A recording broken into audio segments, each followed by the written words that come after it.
Bismillahirrahmanirrahim. Assalamualaikum warahmatullahi wabarakatuh.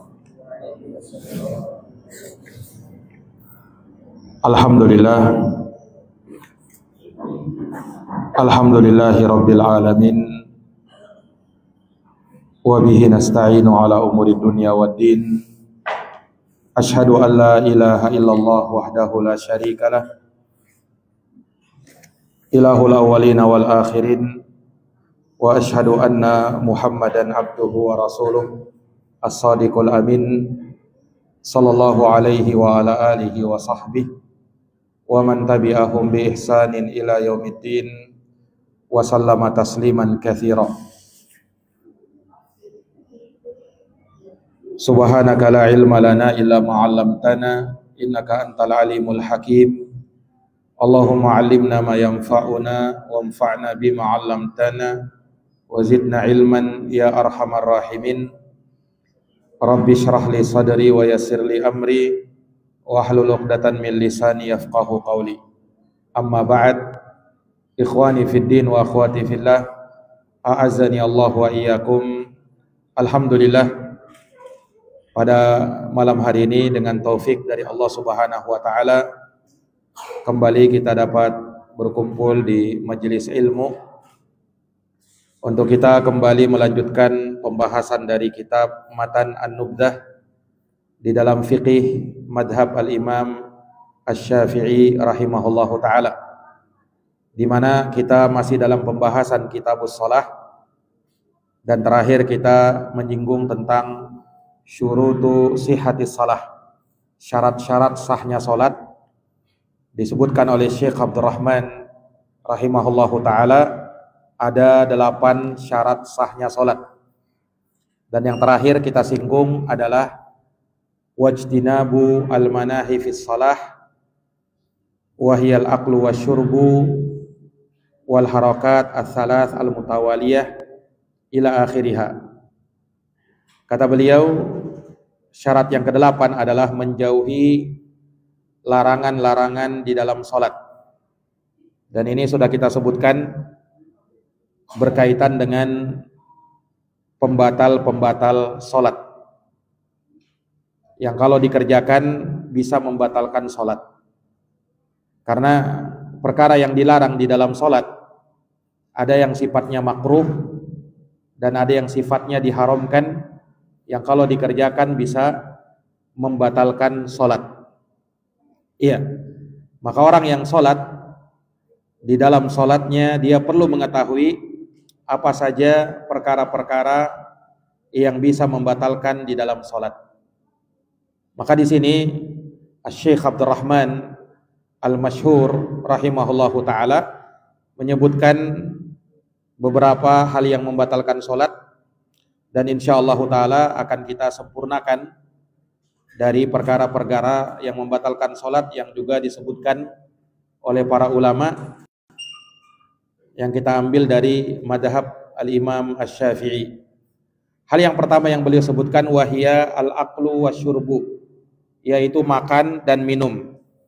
Ini sebagai pembatal salat.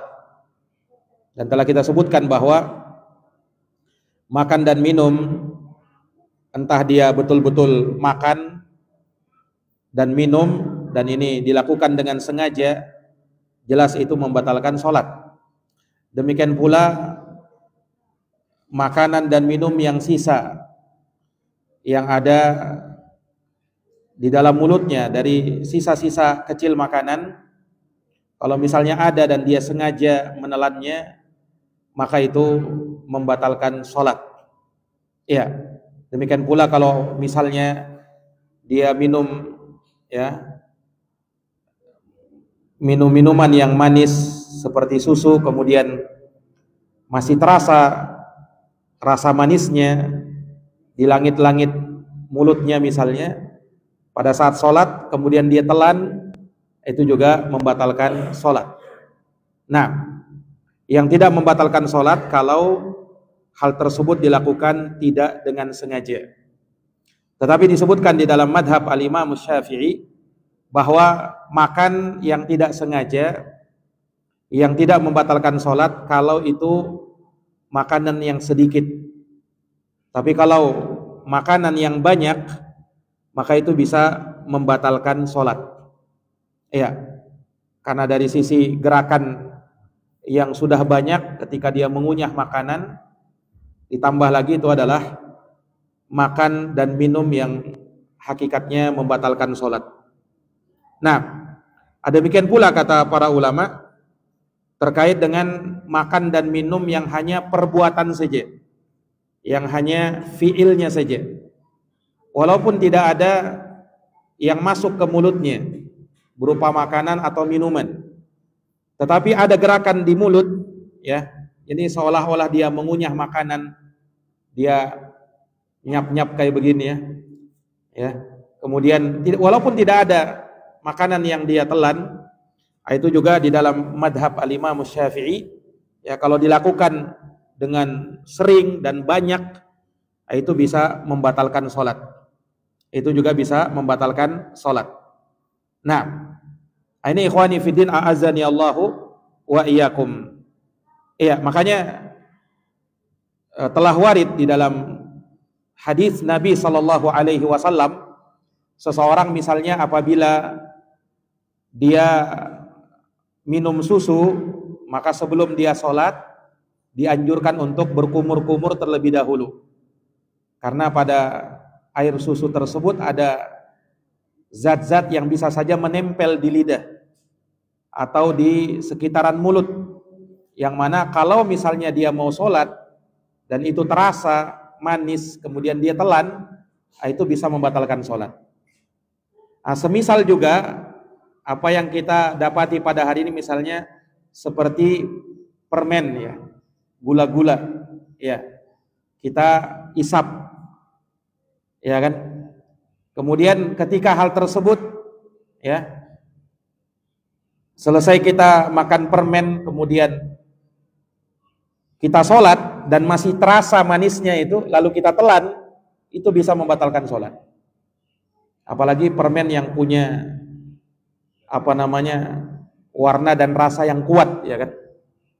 Permen yang punya warna dan rasa yang kuat, yang menempel di lidah, ya, maka seharusnya kalau dia mau sholat terlebih dahulu apa? Ya, imma dia gosok gigi, ya, dia sikat lidahnya juga, atau minimal dia apa? Kumur-kumur. Minimal apa? Kumur-kumur untuk menghilangkan, ya, rasa manis yang ada di mulut. Sebab kalau nanti itu muncul di dalam sholat kemudian dia telan, ini bisa membatalkan sholatnya. Ini bisa membatalkan sholatnya. Ini ikhwani fiddin a'azani Allahu wa iyyakum. Ini dari perkara yang diingatkan oleh para ulama terkait dengan hal tersebut. Kemudian pembahasan berikutnya dari hal yang membatalkan sholat yang disebutkan oleh Syekh Abdurrahman Al-Masyhur rahimahullahu taala di sini, kata beliau, wal harakatu tsalatsu al-mutawaliyah. Wal harakatu tsalatsu al-mutawaliyah. Termasuk yang membatalkan sholat, dan ini khusus di madhab al-Imam Syafi'i, yaitu 3 kali gerakan yang berturut-turut di dalam sholat. 3 kali gerakan yang berturut-turut di dalam sholat. Dan saya ingatkan ini di dalam madhab al-Imam Asy-Syafi'i, bahwa 3 kali gerakan berturut-turut itu membatalkan sholat.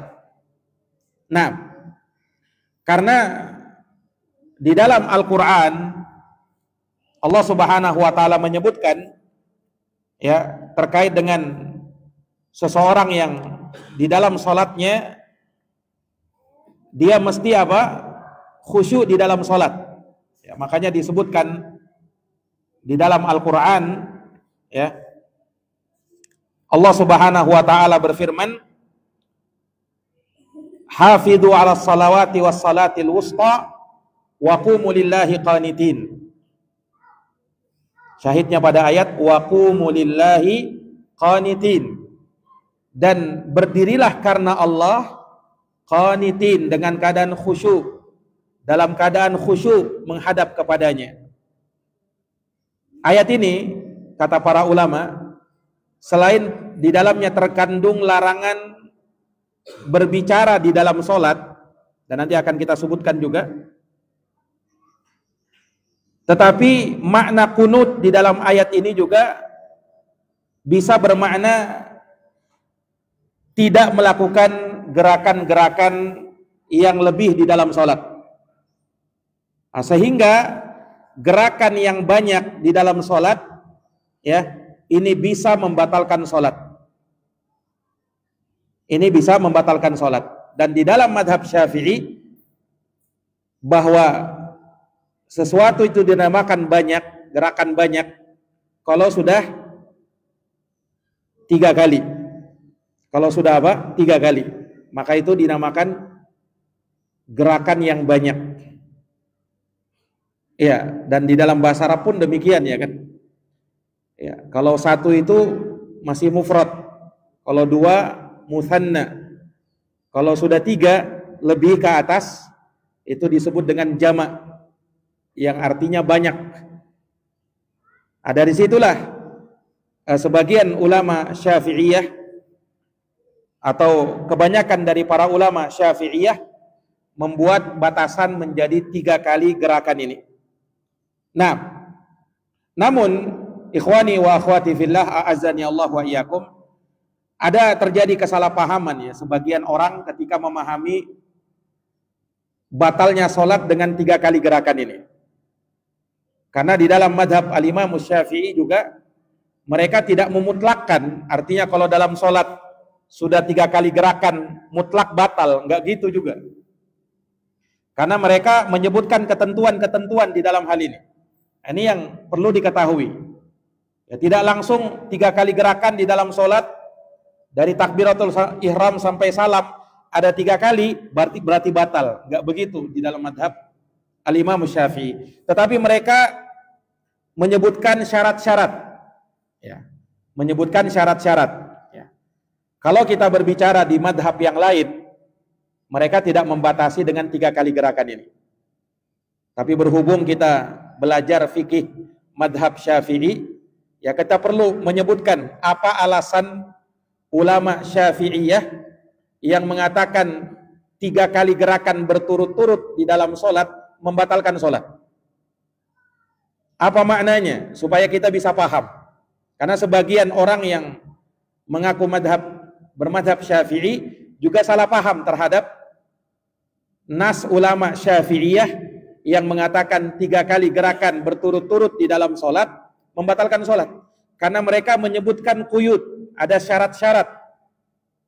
Nah, syarat yang disebutkan oleh mereka diantaranya gerakan yang bisa membatalkan sholat kalau 3 kali berturut-turut itu, pertama adalah gerakan dari anggota badan yang besar, dari anggota badan yang berat. Nah, itu yang bisa membatalkan, seperti misalnya tangan, gerakan tangan, atau gerakan kaki, ya, atau gerakan kepala, ya, atau misalnya gerakan semua tubuh, ya, semua badannya bergerak. Nah, ini maka kalau gerakan pada anggota badan yang berat seperti ini yang bisa membatalkan sholat. Syarat yang pertama. Berarti kalau gerakannya gerakan yang ringan, ya, dari anggota badan yang kecil, maka itu tidak dianggap sebagai gerakan yang membatalkan sholat. Misalnya kedipan mata, mata kita terus berkedip kan, nah, itu tentunya tidak membatalkan sholat. Demikian pula hembusan napas. Tentunya pada saat kita narik napas, menghembuskan napas kan dada itu bergerak. Atau misalnya gerakan jari jemari. Nah, itu gerakan yang ringan, itu tidak dianggap di dalam madhab Syafi'i. Yang dianggap satu gerakan itu kalau dia menggerakkan tangannya misalnya. Ya, ketika dia menggerakkan tangannya begini, ya, itu satu gerakan. Atau kakinya dia gerakkan, ya, misalnya, itu satu gerakan. Itu gerakan badan yang berat. Nah, ini ikhwani fiddin a'azzani Allahu wa iyyakum. Sehingga kalau gerakan-gerakan kecil, itu tidak dianggap oleh para ulama madhab Syafi'i. Namun kata ulama madhab Syafi'i, kalau misalnya gerakan dari anggota badan yang kecil itu dilakukan tanpa hajat dan tujuan, itu hukumnya makruh. Di dalam madhab al-Imam Syafi'i, kalau gerakan badan kecil tanpa ada tujuan, itu hukumnya makruh. Ya, misalnya dia sholat, ya dia mainkan jari-jarinya begini, ya kan? Ini kan gerakan kecil kan? Di dalam madhab Imam Syafi'i tidak membatalkan sholat. Cuman kalau dia lakukan tanpa hajat, ini makruh. Ya, karena sholat itu adalah suatu kesibukan yang sangat sibuk. Nah, sehingga tidak pantas bagi seseorang di dalam sholat dia menyibukkan sesuatu yang lain. Disebutkan di dalam hadis Nabi, inna fis salati la syughla. Sesungguhnya sholat itu adalah kesibukan yang tersendiri. Sehingga jangan seseorang itu menyibukkan dirinya dengan sesuatu yang lain. Dan disebutkan pula di dalam hadis yang sahih, pernah Nabi SAW melihat ada seorang sahabat ketika sholat, ya, di dalam sholatnya pada saat sujud, dia sibuk menyibakkan debu yang ada di depan tempat sujudnya. Ya, Nabi lihat hal tersebut. Maka Nabi tegur sahabat itu. Kata Nabi, in kunta fa'ilan fawahidah. Kalau kau harus melakukannya cukup sekali saja, jangan kau ulangi. Jadi jangan tiap sujud disapu lagi. Tiap sujud disapu lagi, jangan. Kata Nabi, kalau kau harus melakukannya, membersihkan tempat sujudmu itu cukup sekali saja, kata Nabi. Kenapa? Ya karena kalau sampai berkali-kali ini sudah gerakan yang banyak dalam sholat. Nah, yang seperti ini khawatir bisa membatalkan apa? Membatalkan sholatnya. Ikhwani fiddin a'azzani Allahu wa iyyakum. Iya. Ya, maka ini disyaratkan oleh para ulama di dalam madhab al-Imam Asy-Syafi'i. Jadi kalau gerakannya sedikit, ya, maka itu tidak sampai membatalkan sholat, namun itu hanya dikatakan makruh saja. Ini dikatakan makruh saja. Nah, kalau misalnya itu dilakukan tanpa hajat dan tujuan. Beda kalau memang ada hajat dan tujuan, ya, maka hal tersebut tidaklah dimakruhkan di dalam madhab al-Imam Asy-Syafi'i. Baik, kemudian syarat kedua. Ya, pertama tadi gerakan badan yang besar. Ini kita menyebutkan 3 gerakan menurut madhab al-Imam Syafi'i yang berturut-turut bisa membatalkan sholat. Mereka meletakkan syarat-syarat. Yang pertama tadi apa? Gerakan badan yang besar. Kalau gerakan badan yang kecil, tidak. Kemudian syarat yang kedua, gerakannya tidak dibutuhkan. Gerakannya tidak dibutuhkan. Itu yang bisa membatalkan. Artinya kalau gerakannya dibutuhkan, ya, maka tidak membatalkan sholat. Kalau gerakannya memang gerakan yang dibutuhkan, maka tidak membatalkan sholat sebanyak apapun. Contoh misalnya ada orang yang gatal di kepalanya, dia garuk, ya kan? Gatal lagi di lehernya, dia garuk, ya. Ini ada hajat, ada keperluan, ini tidak membatalkan sholat di dalam madhab al-Imam Asy-Syafi'i. Demikian pula kalau misalnya gerakan tersebut dalam rangka untuk menutup auratnya, misalnya di dalam sholat, ya, kemudian kena kipas angin sehingga auratnya tersingkap, dia tutup. Terus berulang-ulang itu. Nah, ini walaupun sampai berulang-ulang sampai 3 kali, di dalam madhab Imam Syafi'i tidak membatalkan sholat. Kenapa? Karena gerakannya dibutuhkan. Nah, beda kalau gerakan itu tidak dibutuhkan. Apa gerakan tidak dibutuhkan? Ya misalnya gerakan, ya, merapikan baju. Dibutuhkan dah ini? Tidak dibutuhkan. Untuk apa? Ya.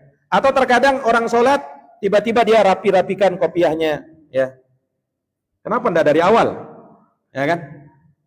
Nah, ini gerakan-gerakan yang seperti ini, ya, gerakan yang tidak dibutuhkan kalau sampai 3 kali berturut-turut di dalam madhab al-Imam Syafi'i membatalkan sholat. Tapi kalau gerakannya dibutuhkan, ya seperti contoh tadi kan, karena gatal misalnya, ya, atau karena ingin menutup aurat misalnya karena tersingkap oleh angin, maka itu dibutuhkan, itu tidak membatalkan sholat di dalam madhab al-Imam Asy-Syafi'i. Ini ikhwani fiddin a'azani Allahu wa iyyakum. Jadi ini syarat yang kedua. Syarat yang ketiga. Syarat yang ketiga, gerakannya ya maksimal 3 kali. Ya. Kalau misalnya kurang di bawah itu, maka tidak membatalkan sholat. Ya, kata fuqaha madhab Syafi'i, ya, bahwa kalau misalnya seseorang ya melakukan gerakan 3 kali berturut-turut, ya, tanpa ada hajat, dan itu pada gerakan anggota badan yang berat, ya, kalau misalnya baru sekali, baru 2 kali, belum membatalkan sholat. Tapi kalau sudah 3 kali, membatalkan sholat. Dan itu kaitannya dalam satu rukun. Kalau sudah berpindah rukun yang lain, maka tidak masalah. Misalnya, kita berdiri nih. Yang membatalkan sholat, kalau gerakan badan yang berat, ya kan? Kemudian apa tadi? Tanpa ada hajat, ya. Kemudian apa? Maksimal 3 kali. Ya, kalau misalnya dia berdiri baru 2 kali, tanpa ada hajat ini, betulkan kopiah. Sekali kan? Kemudian pegang jenggot, ya, 2 kali, ya. Kalau sudah sampai 3 kali, setelah itu dia lihat jam, batal sholatnya. Di dalam madhab al-Imam Syafi'i, minimal dalam berdiri dia 2 kali saja. Gerakan yang tidak dibutuhkan tidak sampai membatalkan sholat. Nah, kalau misalnya 2 kali tadi ya, pas dia ruku, Allahu Akbar, dia lakukan gerakan 1 kali, batal enggak sholatnya? Dalam madhab Syafi'i tidak. Karena apa? Karena sudah berpindah rukun. Nah, dihitung kalau misalnya ruku dia 3 kali gerakan tanpa ada hajat, gerakan badan yang apa namanya besar, ya, kayak kaki misalnya digoyang-goyangkannya dalam ruku, goyang lagi sekali, goyang lagi 3 kali, batal kalau misalnya dalam ruku. Kalau misalnya dalam ruku cuman sekali gerakan saja, ya, tiba-tiba dalam ruku dia misalnya, ya, pengen apa namanya, dia sentuh telinganya begini-begini, ya, atau sebagian orang kan ada hidungnya mungkin dia kasihnya gini, bukan karena gatal, ya, beda kalau karena gatal tadi kan ada hajat, ya, tapi memang ya mungkin kadang orang itu kan lakukan gerakan itu refleks aja gitu ya. Nah, dia lakukan gerakan begitu. Ya, intinya kalau dalam satu rukun 3 kali berturut-turut baru membatalkan sholat. Paham ini? Kalau gerakan badan yang berat tanpa hajat, ya, munculkan tadi syarat-syarat sebelumnya. Ya. Ketika sujud misalnya begitu juga. Berarti kalau misalnya begini ya, ada orang sholat, ketika berdiri 2 kali gerakan, tanpa ada hajat, gerakan badan yang berat. Ya. Kemudian pada saat sujud 2 kali gerakan, saat i'tidal 2 kali gerakan, saat sujud 2 kali gerakan, batal enggak sholatnya? Enggak. Karena disyaratkan di dalam madhab al-Imam Syafi'i 3 kali gerakan berturut-turut dalam satu rukun. Nah, ini ikhwani fiddin. Jadi di dalam madhab al-Imam Syafi'i seperti itu. Nah, sebagian orang kan memahami apa? Pokoknya 3 kali gerakan dalam satu sholat, dari takbiratul ihram sampai salam, batal sholatnya. Nah, dalam madhab Imam Syafi'i tidak begitu juga. Ternyata mereka meletakkan apa? Syarat-syarat yang tadi kita sebutkan. Ikhwani fiddin, a'azani Allahu wa iyyakum. Nah, ini dari perkara yang perlu kita perhatikan ya terkait dengan hal ini. Nah, makanya di dalam madhab al-Imam Syafi'i, ini kita khususkan dalam madhab Imam Syafi'i ya. Karena kalau kita berbicara madhab yang lain ya, tentu luas, panjang permasalahan kita. Nah, tapi kalau di dalam madhab al-Imam Syafi'i ya, orang misalnya maju ke depan untuk mencari sutroh, itu bisa membatalkan sholat. Kalau dilakukan gerakan 3 kali langkah, ya kan? Itu di dalam madhab Imam Syafi'i ya. Dalam madhab al-Imam Syafi'i. Karena di dalam madhab Syafi'i mereka tidak menganjurkan untuk mencari sutroh. Kalau misalnya sutrohnya hilang. Kalau sutrohnya apa? Hilang. Dan dianjurkan menurut madhab Syafi'i. Karena sutroh itu kata mereka hukumnya sunnah. Hukumnya apa? Sunnah. Dan yang berpendapat wajib sekalipun mereka katakan itu wajib di awal sholat. Adapun kalau sutrohnya hilang, di dalam madhab al-Imam Syafi'i tidak wajib dia mencari sutroh. Entah itu maju ke depan, mundur ke belakang, ke kanan, ke kiri, tidak diwajibkan. Dan kalau dia maju sampai 3 kali, maka itu membatalkan sholat. Dan yang dimaksud dengan 3 kali di sini, ya, yakni 1 kali langkah, kemudian dia kembalikan, itu terhitung 2 kali. Misalnya begini ya. Ada orang sholat, dia mau maju ke depan. Dia maju ke depan. 1, 2, 3. Itu membatalkan sholat. Di dalam madhab Asy-Syafi'i. Jelas ini? Nah, karena terhitung itu, apa namanya, mengembalikan kayak tadi kan 1, 2, nah ini langkahin lagi, 3, itu membatalkan. Kecuali kalau misalnya di situ ya, dia bisa begini, 1, 2. Nah itu enggak. Paham ya? Nah, ini kita sekali lagi berbicara di madhab al-Imam Syafi'i. Kalau di madhab yang lain ya tidak membatalkan. Nah, ini ikhwani fiddin, a'azani Allahu wa iyyakum. Jadi ini syarat yang ketiga yang disebut oleh para ulama Asy-Syafi'i, ya, apabila gerakan 3 kali yang berturut-turut. Nah, kemudian ikhwani fiddin, a'azani Allahu wa iyyakum. Ini tadi yang kita sebut gerakannya berturut-turut ya. Gerakannya berturut-turut ya. Artinya kalau gerakannya tersebut terpisah dari satu rukun ke rukun yang lain, maka ini tidak sampai membatalkan sholat. Tidak sampai membatalkan sholat. Nah, dan ada satu gerakan yang kata para ulama di madhab Syafi'i, satu gerakan tetapi itu terwakili atau terhitung 3 gerakan bahkan lebih. Bisa membatalkan sholat. Yakni apa?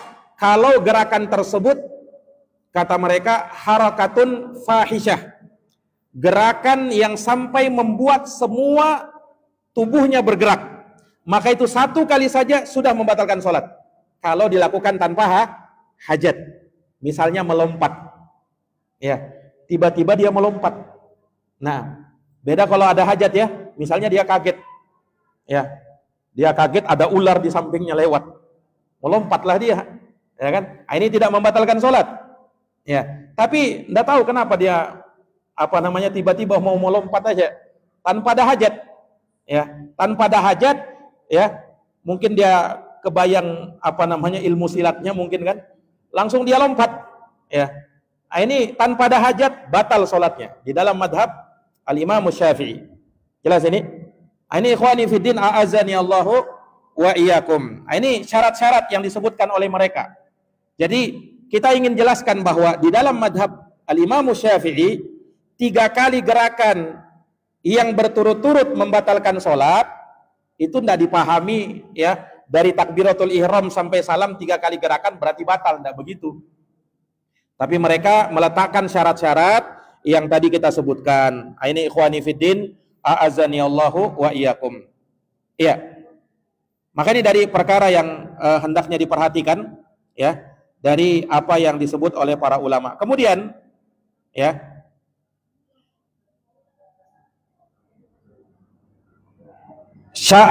pembatal yang ketiga dari pembatal sholat.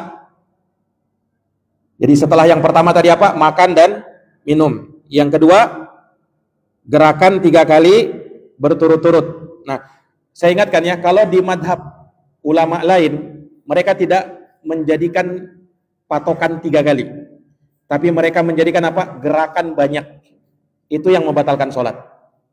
Nah, kalau di madhab lain apa? Gerakan banyak. Intinya, kalau kau bergerak terlalu banyak, sebentar-sebentar, itu membatalkan sholat.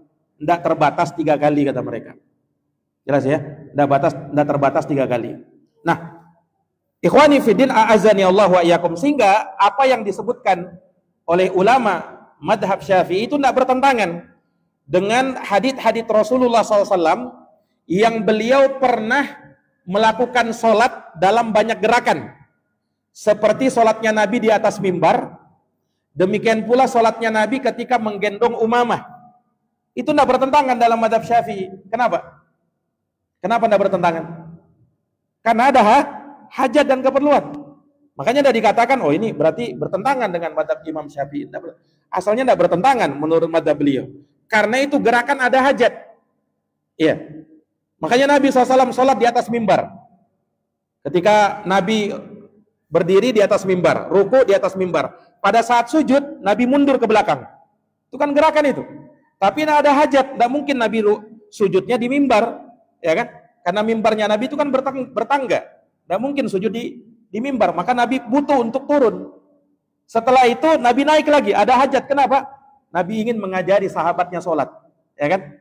Nabi lakukan sholat di atas mimbar karena ada hajat. Nabi ingin mengajari sahabat untuk sholat. Itu boleh gerakan seperti itu. Tidak bertentangan di dalam madhab al-Imam Asy-Syafi'i. Demikian pula ikhwani fiddin, ya, terkait dengan hadis Nabi pernah sholat menggendong Umamah itu, ya kan? Ya, setiap kali Nabi berdiri, Nabi gendong. Pas Nabi mau sujud, Nabi letakkan Umamah. Nabi berdiri, Nabi gendong lagi. Ya kan? Nah, ini menunjukkan, jelas menunjukkan bahwa andaikan 3 kali gerakan berturut-turut mutlak membatalkan sholat, ini bertentangan dengan hadisnya Nabi, ya kan?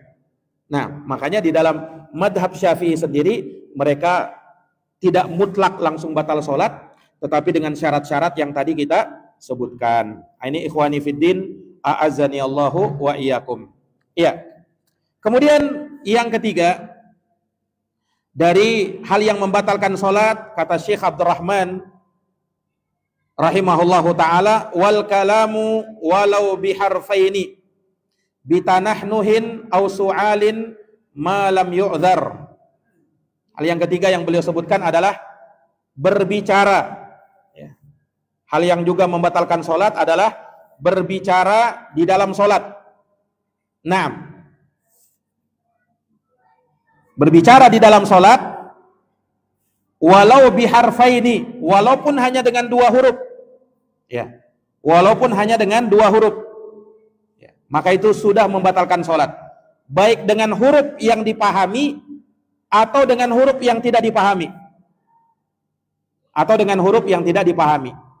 Ya, asalkan dia mengucapkan hal tersebut, batal sholatnya. Nah, dan kata para ulama, ya, termasuk di dalam hal ini kalau misalnya, ya, huruf yang dia ucapkan itu huruf yang dia matkan. Ya, ini misalnya huruf H ketika dia panjangkan, H itu terhitung dua huruf, ya kan? Karena mat itu terhitung 1 huruf dengan huruf yang dia jadikan mat, jadi dia panjangkan. Ketika dia bilang H, itu 2 huruf sudah terhitungnya. Nah ikhwani fiddin, a'azani Allah wa iyyakum. Kita bahas dulu dari sisi dalilnya bahwa berbicara di dalam salat itu membatalkan sholat. Ini berdasarkan riwayat yang sangat banyak. Di antaranya disebutkan dari hadis Abdullah bin Mas'ud radhiyallahu an. Beliau mengatakan, kunna nusallimu ala nabi sallallahu wa huwa fi shalah. Bahwa kami dulu pernah mengucapkan salam kepada Nabi ketika Nabi sedang sholat. Fayaruddu alaina, dan Nabi menjawab salam kami ketika Nabi sholat. Jadi Nabi sholat nih, sahabat lewat, ucapkan salam, assalamualaikum ya Rasulullah. Nabi jawab, waalaikumsalam, ketika Nabi sedang sholat. Falamma raja'na min indin Najasyi, tapi ternyata ketika kami pulang dari hijrah ke Najasyi, karena sahabat itu kan hijrah pertamanya hijrah ke Habasyah. Nah, ketika kami pulang dari hijrah pertama kami, salamna alaihi, kami ucapkan lagi salam kepada Nabi ketika Nabi sedang sholat. Falam yarudda alaina, ternyata Nabi tidak jawab salam kami. Nah, ternyata apa? Dihapus hukum tadi, yang pertama tadi, dinasakh hukumnya. Wa qala, Nabi bersabda, inna fis salati syughlan, sesungguhnya salat itu kesibukan tersendiri. Nah, tidak boleh disebutkan dengan hal yang lain. Baik. Kemudian dalam hadis Zaid bin Arqam, Kata Zaid bin Arqam, inna kunna lanatakallamu fis salah. Kata Zaid bin Arqam, dulu kami berbicara di dalam salat kami. Ala ahdin Nabi SAW, di masa Nabi SAW, kami berbicara di dalam salat kami. Iya. Yani yukallimu ahaduna sahibahu bihajati. Di mana seseorang itu berbicara dengan temannya di samping. Ini lagi salat nih, bicara dengan kawan di samping. Itu dulu boleh. Dulu apa? Di awal-awal Islam itu boleh. Hatta nazalat, hingga turun ayat hafidhu ala salawat was salatil wusta wa qumu lillahi qanitin. Dalam surat Al-Baqarah 238. Nah, ketika turun ayat ini ya, dikatakan Zaid bin Arqam, fa umirna bis sukut wa nuhina anil kalam. Maka kami diperintahkan untuk diam di dalam salat dan kami dilarang untuk bicara. Ini hadis sahih riwayat Imam Bukhari ya, di dalam kitab Al-Amalu fis Shalah pada bab ma yunha minal kalami fis shalah, yang dilarang ya di dalam salat dari berbicara. Imam Muslim juga meriwayatkannya di dalam bab tahrimul kalam fis shalah, haramnya berbicara dalam salat, wa nashu makana min ibahati, dan dihapusnya hukum sebelumnya yang dulu dibolehkan bicara. Dulu boleh bicara dalam salat itu, kemudian dihapuskan hukumnya. Nah, ini ikhwani fiddin a'azani Allahu wa iyyakum. Jadi hadits ini tegas melarang, dan larangan kata para ulama an-nahyu yaqtadil butlan, memberikan konsekuensi batalnya salat orang yang melakukan kalau dia dilarang melakukannya. Dilarang oleh Nabi, tetap dia lakukan, batal salat. Ini ikhwani fiddin a'azani Allahu wa iyyakum. Beda kalau tidak sengaja. Nah, makanya dibedakan di sini. Kalam bicara yang mana yang membatalkan sholat? Kalau sengaja. Adapun kalau tidak sengaja, ya, ada orang ngelindur misalnya, atau latah, dikagetin langsung dia latah. Ada orang begitu ya. Nah, karena kalau seperti ini tidak membatalkan sholat.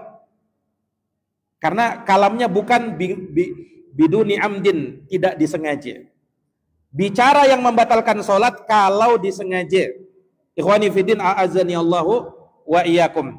Nah, berdasarkan hadis Nabi dalam hadis Muawiyah bin Hakam As-Sulami radhiyallahu an. Jadi Muawiyah pernah sholat berjamaah ini. Sholat berjamaah. Ada sahabat yang bersin dijawab sama Muawiyah dengan ucapan yarhamukallah. Dia bersin apa? Dijawab, didoakan oleh Muawiyah dengan ucapan yarhamu. Orang lagi sholat.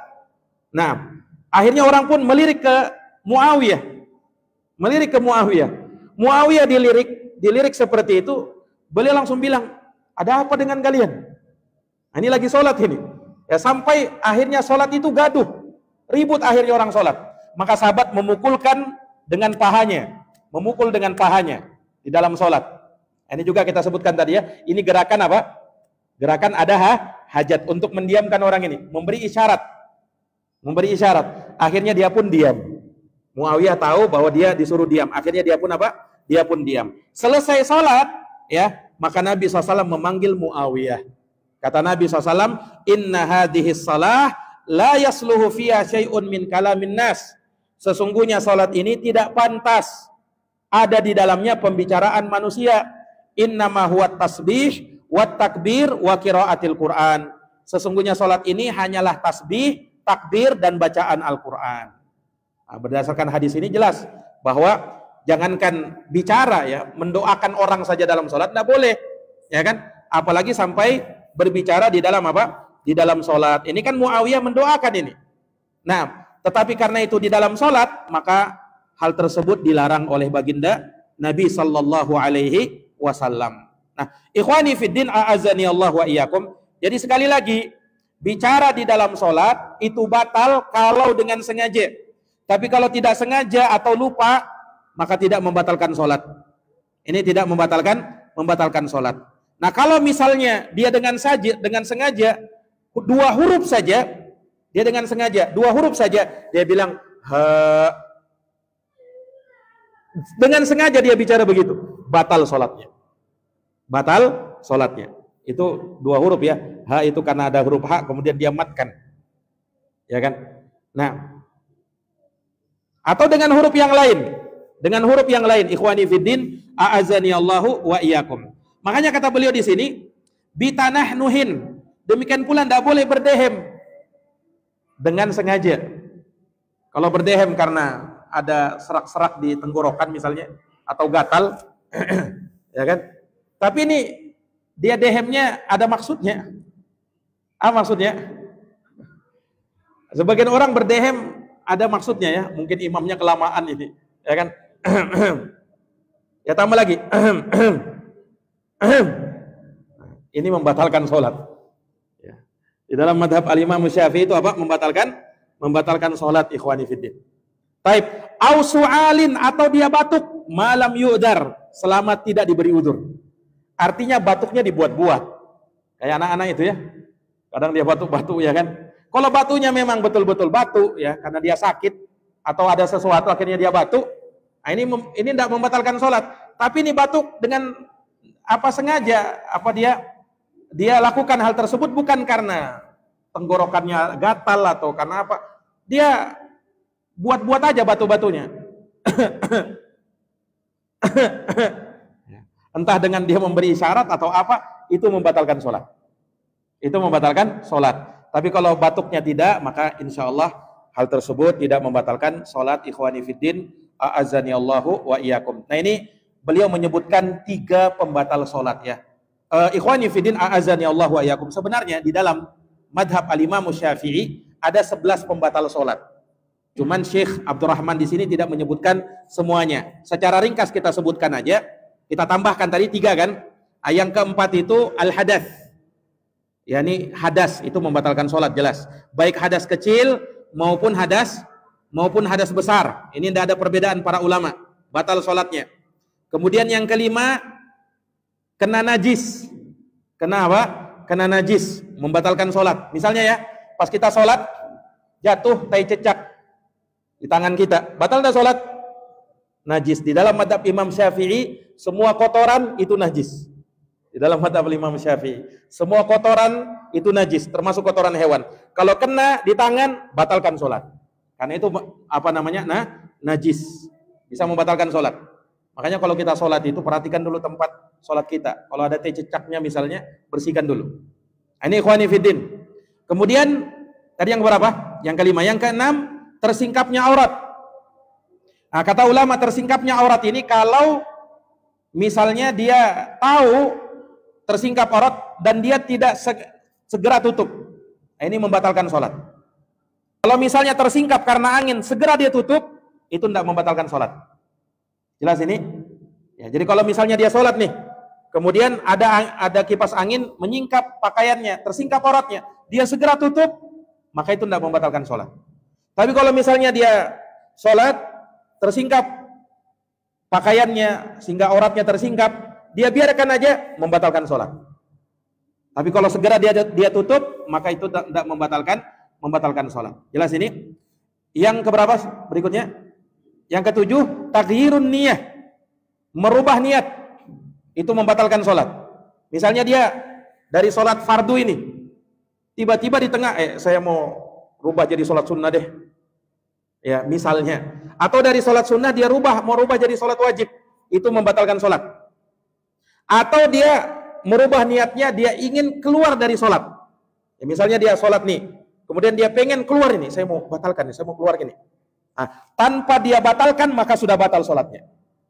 Karena sudah niat. Innamal a'malu binniat. Sama kan kalau orang puasa kan? Orang puasa kalau dia sudah niat, tekad kuat dalam hatinya, mau batal puasa saya ini, saya mau batalkan, walaupun misalnya pada saat dia periksa makanan, tidak ada makanan, sudahlah saya sambunglah. Nah, kebetulan tidak ada makanan ini. Anda, itu sudah batal sholatnya. Kenapa? Dengan niatnya. Sama, sholat juga begitu. Jelas ya? Yang ke-8, membelakangi kiblat. Jelas, membatalkan sholat. Yang ke-9, ya, tertawa di dalam sholat. Ketawa di dalam sholat. Jelas ya? Ketawa. Kalau baru senyum belum. Misalnya baru senyum kan? Karena itu senyum itu muqaddimahnya ketawa. Ya kan? Kalau baru muqaddimah belum. Tapi kalau sudah ketawa, ya, walaupun baru, nah itu batal sudah itu. Tapi kalau baru, ya, itu belum membatalkan sholat. Taib. Dan yang terakhir, murtad dari agama. Nauzubillahi min dzalik, jelas bukan hanya batal sholatnya tapi batal seluruh amal ibadahnya. Nah, ini 11 pembatal sholat. Insyaallah taala kita akan lanjutkan lagi pembahasannya di pertemuan yang akan datang. Biidnillahi ta'ala, wallahu ta'ala a'lamu bisawab. Subhanakallahumma bihamdik, asyhadu an la ilaha illa anta, astaghfiruka wa atubu ilaik. Assalamualaikum warahmatullahi wabarakatuh.